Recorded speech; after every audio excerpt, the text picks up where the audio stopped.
आयुर्वेद के झांता एक गुरु अपने सभी शिष्यों को बता रहे थे कि बच्चों, अपनी सांसों को बदलो। शरीर और दिमाग अपने आप ही अपनी बीमारियों को ठीक करना शुरू कर देगा। गुरु की ऐसी बात सुनकर एक शिष्य ने बड़े ही आश्चर्यचकित होकर पूछा, क्या गुरुदेव, सांसों को बदलने से हमारे शरीर के सभी रोग दूर हो जाएंगे? तब गुरु ने मुस्कुराते हुए जवाब दिया, हां बेटा, आपके शरीर के सभी रोग दूर हो जाएंगे और भविष्य में आपको कभी कोई रोग, कभी कोई बीमारी नहीं होगी। गुरु की बात सुनकर शिष्य ने वापस प्रश्न किया, गुरुदेव, आप हमें इसके बारे में विस्तार से बताइए कि हम किस तरह से अपनी सांसें बदले जिससे कि हमें कभी कोई बीमारी ना हो। तब गुरु ने अपने सभी शिष्यों से कहा, बच्चों, हमारे शरीर का निर्माण इस ब्रह्मांड से होता है, यानी इस ब्रह्मांड ने ही हमारे शरीर का निर्माण किया है और इस ब्रह्मांड ने हमारे शरीर के अंदर एक बहुत ही अच्छा डॉक्टर बनाया है और वह डॉक्टर है हमारी सांसें। दुनिया में दवाई की सबसे बड़ी फैक्ट्री हमारे शरीर के अंदर ही है, लेकिन लोग बाहर से दवाइयां ले लेकर अपने शरीर को कूड़ा बना रहे हैं। बच्चों, बड़ी से बड़ी बीमारी को हमारा शरीर स्वयं ठीक कर सकता है, लेकिन दुनिया में थोड़े से ही लोग ऐसे हैं जो इन शक्तियों के बारे में जानते हैं और उनमें से बहुत कम लोग ऐसे हैं जो इनका सही से उपयोग कर पाते हैं। लेकिन अगर आप इसका सही उपयोग करना सीख गए तो आप हमेशा निरोगी रहेंगे और यह आपकी बीमारियों को, सारी बीमारियों को ठीक करेगा और साथ ही साथ आपकी इम्यूनिटी को इतना मजबूत कर देगा कि आप बीमार होना ही भूल जाएंगे। इसके अलावा आपके मस्तिष्क की जो समस्याएं हैं, दिमाग की जितनी भी समस्याएं हैं, जैसे आपको टेंशन, स्ट्रेस और एंजाइटी, जितनी भी प्रकार की परेशानियां रहती हैं, ये सब बिल्कुल गायब हो जाएगी, क्योंकि हमारी सांसें इतनी शक्तिशाली हैं कि इससे आपका आध्यात्मिक विकास भी होता है और आप इस ब्रह्मांड की दिव्य ऊर्जा के साथ जुड़ जाएंगे। हमारी सांसें इतनी महत्वपूर्ण होती है, इसीलिए इन सांसों को प्राण भी कहा जाता है, क्योंकि शरीर की शुरुआत, जीवन की शुरुआत सांसों से ही होती है और सांसों के रुकने के साथ हमारी जिंदगी भी खत्म हो जाती है। हमारे आयुर्वेद में कहा गया है कि हमारा शरीर बिना खाने के 1 महीने से भी ज्यादा जिंदा रह सकता है और बिना पानी के यह कुछ दिन जिंदा रह सकता है, लेकिन बिना सांसों के यह कुछ मिनट ही जिंदा रह सकता है। इसके बाद गुरु सभी शिष्यों को कहते हैं कि बेटा, हमारी सांसों की इतनी अहमियत क्यों होती है? आइए अब मैं तुम्हें बताता हूं कि हमें किस तरह से अपने अंदर के डॉक्टर को सक्रिय करना है और बीमारियों को ठीक करना है। इसके लिए सबसे पहले आपको यह समझना होगा कि हमारे शरीर में 2 तरह की ऊर्जा पाई जाती है, एक बाहरी ऊर्जा यानी शारीरिक ऊर्जा और एक भीतरी ऊर्जा यानी आत्मिक ऊर्जा। शारीरिक ऊर्जा हमें दिखाई देती है और वह बहुत कम होती है, लेकिन भीतरी ऊर्जा यानी आत्मिक ऊर्जा हमें दिखाई नहीं देती है, लेकिन यह बहुत विराट होती है, बहुत बड़ी होती है। भीतरी ऊर्जा में इतनी शक्ति होती है कि इसके बारे में आयुर्वेद में यह कहा गया है कि जो हमारा शरीर बीमार पड़ता है और इसमें जो भी बदलाव आते हैं, वह आने से पहले हमारी सारी ऊर्जा हमारे शरीर के अंदर चली जाती है। इसीलिए अगर हम अपनी भीतरी ऊर्जा को सक्रिय कर देते हैं तो आपके शरीर में कभी कोई बीमारी नहीं होगी। अगर आप बाहरी शरीर पर काम करोगे तो आपको काम लंबा करना पड़ेगा, देर तक करना पड़ेगा और हो सकता है कि इसका असर ज्यादा ना हो। लेकिन अगर आप आंतरिक ऊर्जा पर काम करेंगे तो इसका असर जो है वह बहुत तेजी से होगा। हमारी भीतरी ऊर्जा मास्टर है और बाहरी ऊर्जा उसकी नौकर है, और बाहरी ऊर्जा उसकी नौकर है। एक गुरु है तो दूसरा चेला है, और अगर हमने अपनी आत्मिक ऊर्जा को नियंत्रित कर लिया तो अपने आप ही बाहरी ऊर्जा नियंत्रण में आ जाएगी। फिर गुरु उन सभी शिष्यों से कहते हैं, बच्चों, सबसे पहले हमें अपनी आंतरिक ऊर्जा की संरचना को समझना होगा। जिस तरह से हमारी शारीरिक ऊर्जा यानी शरीर में ब्लड रहता है जो शरीर को जिंदा रखता है, इस तरह से हमारी आंतरिक ऊर्जा का इतिहास भी है। इसमें भी बहुत सारी नाड़ियां हैं जैसे शारीरिक ऊर्जा में होती हैं, और इन नाड़ियों के अंदर प्राण बहता है यानी प्राण ऊर्जा बहती है, और यह प्राण ऊर्जा हमारी सांसें होती हैं। हमारी सांस प्राण ऊर्जा को नियंत्रित करती है। बच्चों, हमारी आत्मा ऊर्जा ब्रह्मांड की वह दिव्य ऊर्जा है जो कि पूरे ब्रह्मांड को चला रही है, उसे नियंत्रित कर रही है, और इसके बिना जीवन की जो कल्पना है वह असंभव है। आयुर्वेद कहता है कि हमारा शरीर का कोई भी अंग अगर बीमार पड़ता है तो उसे प्राण ऊर्जा की ही कमी होती है, और जैसे ही प्राण ऊर्जा की उसे सप्लाई होती है तो वह बीमारी खुद ठीक होने लगती है। जिन बीमारियों को आप दवाई लेकर ठीक नहीं कर सकते, उन बीमारियों को आप इस प्राण ऊर्जा के माध्यम से ठीक कर सकते हैं। हमारे शरीर में, हमारे जीवन में, हमारे खान पान के कारण, हमारे विचारों के प्रदूषण के कारण इन नाड़ियों में गांठ बन जाती है, जिसके कारण प्राण ऊर्जा का जो प्रवाह है, यह प्रवाह रुक जाता है और इसके कारण बीमारियां होती हैं। लेकिन जैसे ही आप इस प्राण ऊर्जा को एक नया आयाम देते हैं, जैसे प्राणायाम करते हैं, या फिर अपनी सांस को नियंत्रण में करते हैं, या फिर अपनी सांसों को समझते हैं, तो यह नाड़ियां अपने आप ही खुलने लगती है। और इस तरह से प्राण ऊर्जा के प्रवाह के कारण जो नाड़ियों में मल जमा हुआ है, वह सारा का सारा मल बाहर निकलना शुरू हो जाता है। और जैसे ही आपकी नाड़ियां साफ होती है, वह शुद्ध हो जाती है, तो आपका शरीर शक्तिशाली हो जाता है। और इसका प्रभाव भी फिर हमारी शारीरिक ऊर्जा पर पड़ता है, क्योंकि हमारी आत्मिक ऊर्जा बहुत ही शक्तिशाली है, जो हमारी शारीरिक ऊर्जा को भी बनाए रखती है। आत्मिक ऊर्जा जड़ है, तो शारीरिक ऊर्जा जो है वह उसकी पत्तियां हैं। जिस तरह से हम पेड़ों की पत्तियों पर पानी डालते हैं तो पेड़ को इससे लाभ नहीं होता है, लेकिन अगर हम जड़ को पानी देते हैं तो पूरा पेड़ विकसित होता है। इस तरह से जब हम आंतरिक ऊर्जा पर काम करते हैं तो हमारा पूरा शरीर सक्रिय हो जाता है। जैसे ही हमारी आंतरिक ऊर्जा हील करती है, तो जो भी बीमारियां हमारे शरीर में हैं वह हील होना शुरू हो जाती है और शरीर से बाहर निकलने लगती है। और जब आप अपनी सांसों पर अपना अधिकार स्थापित करते हैं तो आप देखेंगे कि आपका शरीर इतना ज्यादा ऊर्जावान हो जाएगा कि आपको कभी भी बीमारी ही नहीं होगी। और हमारा शरीर ऐसी स्थिति में आ जाता है कि हम धीरे धीरे जवान होने लगते हैं और हमारे शरीर में कभी कोई इन्फेक्शन नहीं होता है।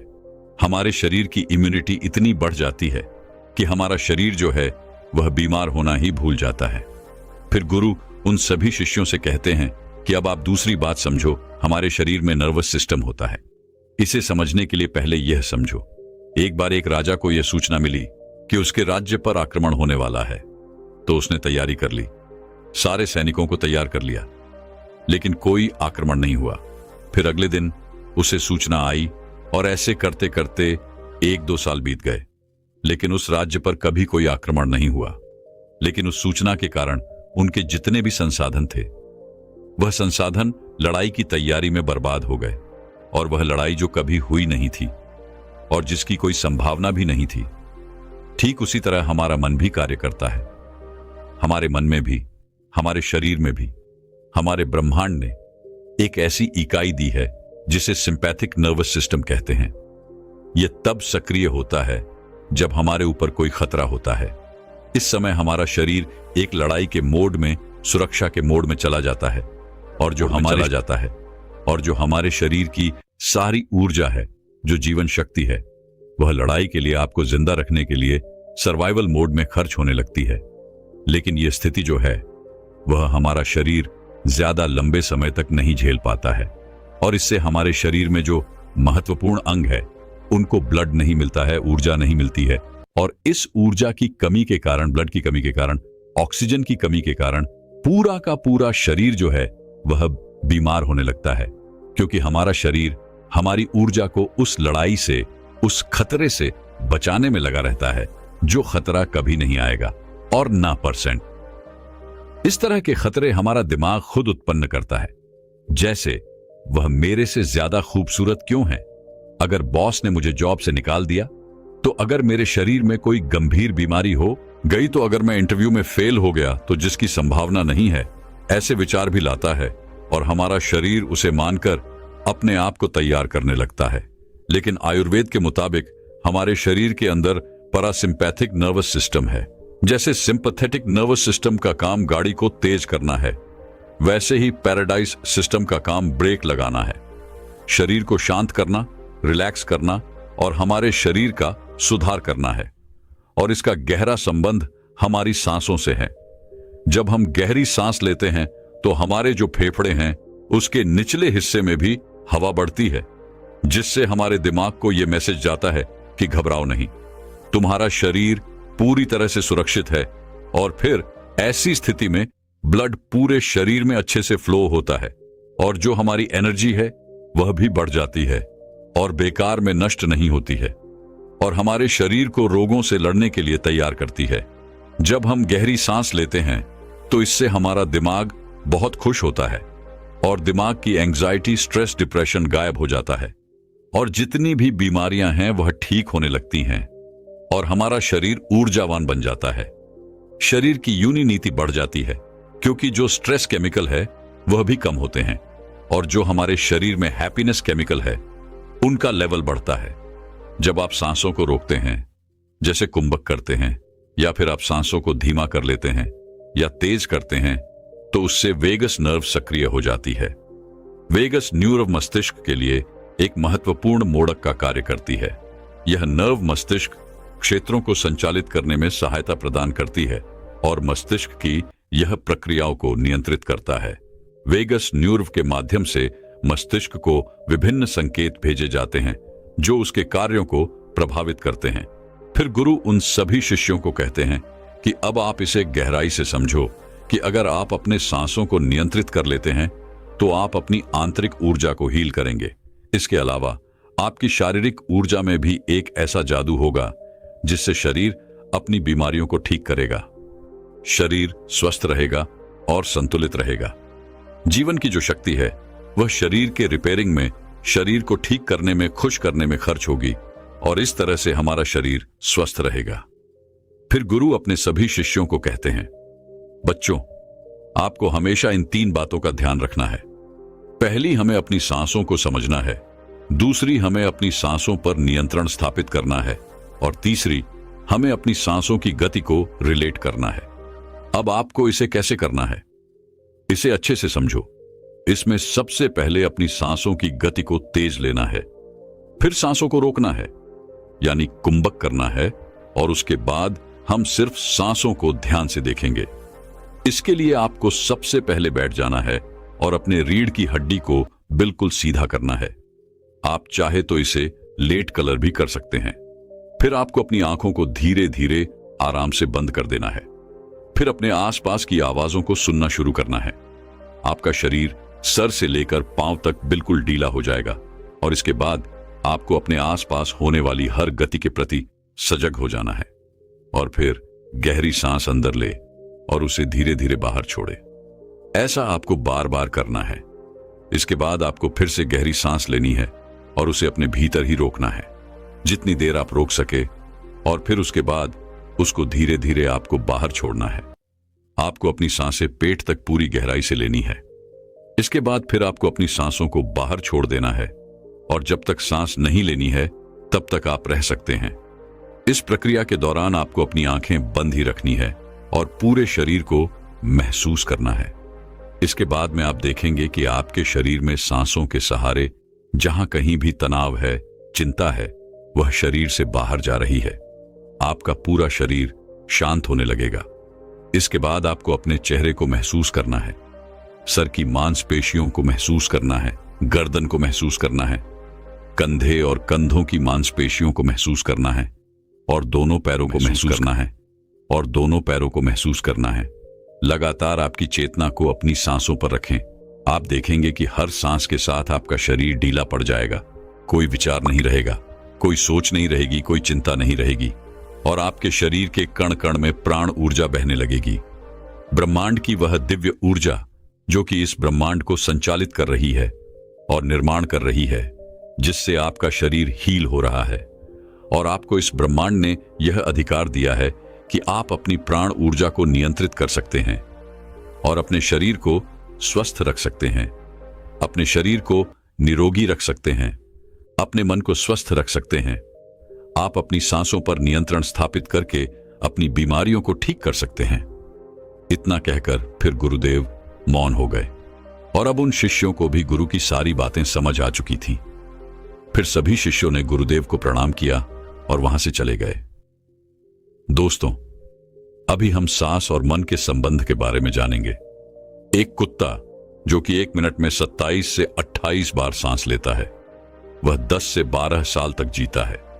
वहीं एक इंसान 1 मिनट में 14 से 15 बार सांस लेता है और वह 80 से 100 साल तक जीता है। लेकिन एक कछुआ जो कि 1 मिनट में सिर्फ 5 से 6 बार सांस लेता है, वह 500 से 600 सालों तक जीता है। इससे स्पष्ट है कि जितनी कम सांसों की संख्या होती है, वह उतनी ही लंबी आयु तक जी सकता है।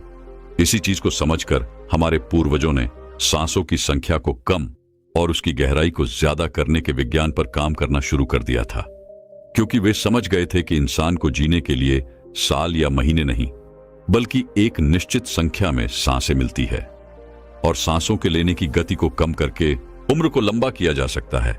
लेकिन सांसों के धीमे और लंबे होने की यह गति प्राकृतिक रूप से होनी चाहिए। जब हम सांस लेते हैं तो वह प्रत्यक्ष रूप से हमें 3 स्थानों पर ही महसूस होती है: कंठ, हृदय, फेफड़े और पीठ। मस्तिष्क में गई हुई सांस का हमें पता ही नहीं चलता। कान और आंख में गई हुई सांस का भी कम ही पता चलता है।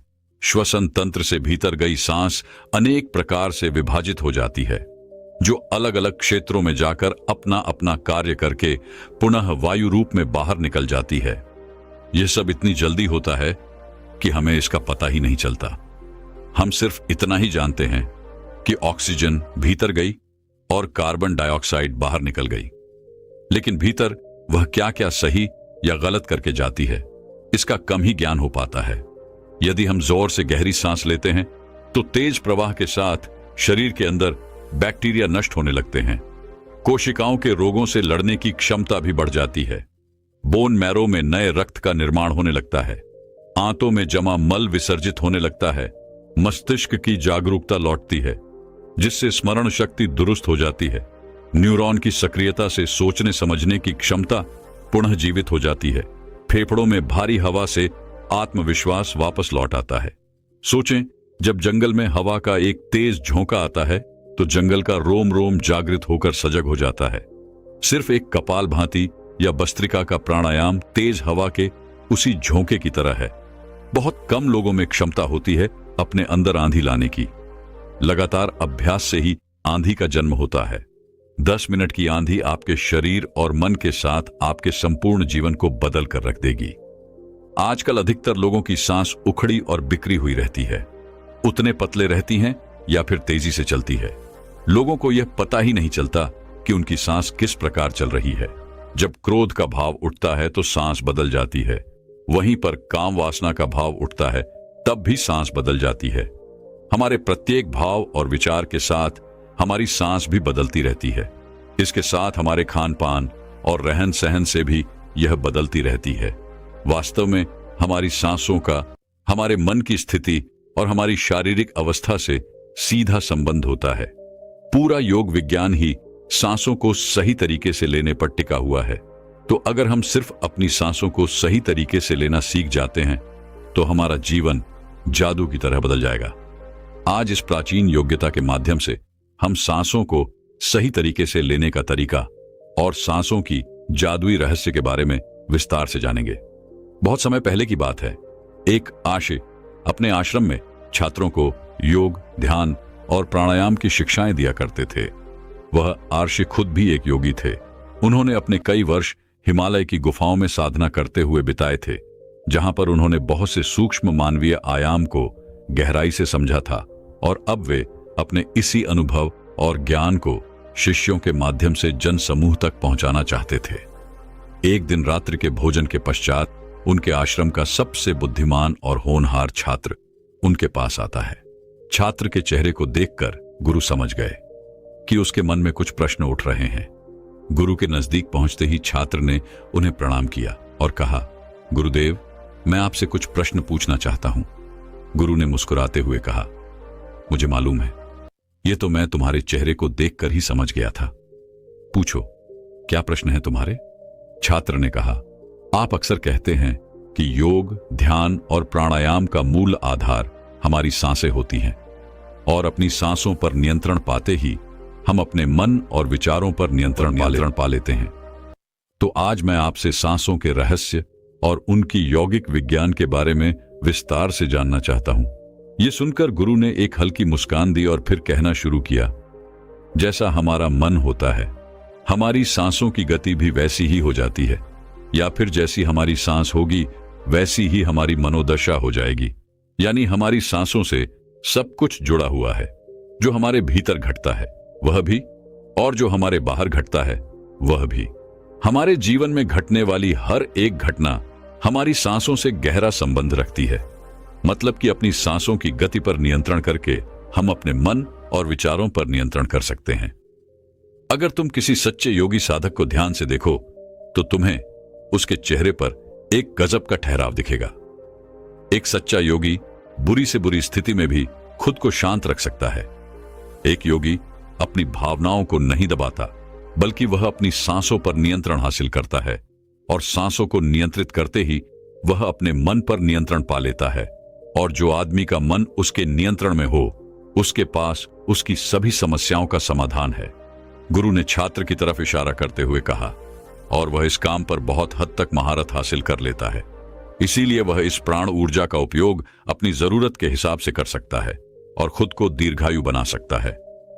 अगर तुम अपने शरीर को स्वस्थ रखना चाहते हो, सामान्य से अधिक क्षमता चाहते हो, तेज बुद्धि चाहते हो, तो तुम्हें अपनी सांसों को समझना होगा, उन्हें नियंत्रित करना होगा, और उन्हें नियंत्रित करते ही तुम्हारे जीवन में सब कुछ व्यवस्थित हो जाएगा। वास्तव में डर, चिंता और परेशानी जैसी कोई चीज होती नहीं है।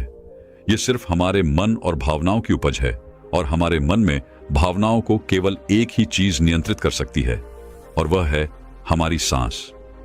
हमारे अंदर का क्रोध, चिंता, जलन, अहंकार, बदला लेने की भावना, यह सब कुछ हमारी सांसों के हिसाब से चलता है।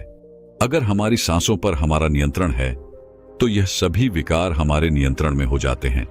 सांस हमारे शरीर और हमारे मन के बीच उनका काम करती है।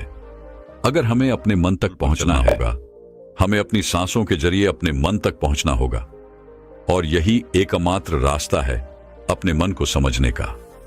अगर तुमने कभी किसी बच्चे को सोता हुआ देखा हो तो तुमने अनुभव किया होगा कि जब वह बच्चा सांस अंदर लेता है तो उसका पेट फूलता है, और जब सांस छोड़ता है तो पेट बच जाता है। यानी कि एक बच्चा अपने पेट नाभि से सांस लेता है, जो कि सांस लेने का सबसे प्राकृतिक और सही तरीका है। अपनी इस गहरी और लंबी सांस की वजह से बच्चे का मन उत्साहित और हल्का रहता है। उसका शरीर ज्यादा प्राकृतिक तरीके से काम करता है।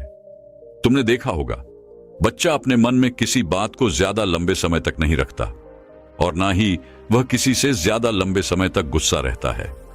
अगर उसे किसी गलती पर डांट पड़ जाए तो कुछ समय बाद वह उसे भी भूलकर अपने खेल में मग्न हो जाता है। बच्चा इतना सरल इसलिए हो पाता है क्योंकि उसकी सांस प्राकृतिक रूप से चलती है, यानी नाभि से। बच्चे के शरीर को विकास चाहिए। विकास के लिए ज्यादा ऊर्जा, और ज्यादा ऊर्जा के लिए ज्यादा लंबी सांसें चाहिए। दोस्तों, क्या आप जानते हैं आपकी श्वास जीवन की नींव है? आपके साथ क्या अच्छा होने वाला है और क्या बुरा होने वाला है, आपके भविष्य में क्या होगा, आपके जीवन में आपको क्या प्राप्त होना लिखा है, यह सब कुछ आपकी सांसों पर ही निर्भर होता है।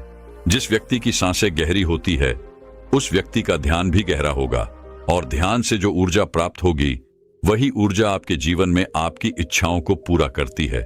लेकिन जरूरी बात यह है कि आपकी श्वास सूक्ष्म है, आप उसे देख नहीं सकते, और आपकी थर्ड आई भी सूक्ष्म है, उसे भी आप नहीं देख सकते, लेकिन महसूस दोनों को कर सकते हो।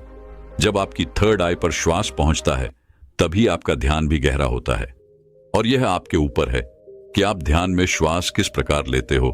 आप गहरी सांस लेते हो या छोटी सांस लेते हो। आप छोटे बच्चों को देखते ही होंगे, जब वह सांस लेते हैं तो उनका पेट फूल जाता है, यानी वह गहरी सांस ले रहे होते हैं और वह खुश रहते हैं। उनके जीवन में कोई चिंता नहीं। ऐसे ही जब हमारी आयु बढ़ती है तब यह श्वास छोटी हो जाती है, और जब यह सांस रुक जाती है तो व्यक्ति की मृत्यु हो जाती है। यानी जीवन आपकी सांसों के आधार पर है। देखिए, जो आप सांस लेते हो वह ना भी पड़ जाता है, और ना भी हमारे शरीर का आधार है।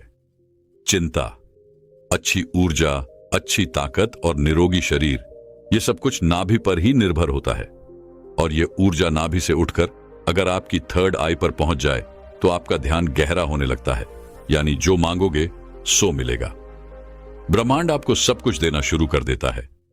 आपका हर एक श्वास आपके जीवन को बदलने की क्षमता रखता है। इसलिए आज हम आपको ऐसी ध्यान विधि बताने जा रहे हैं जो बड़ी ही सरल है। यह आपको ध्यान की गहराइयों में ले जाएगी।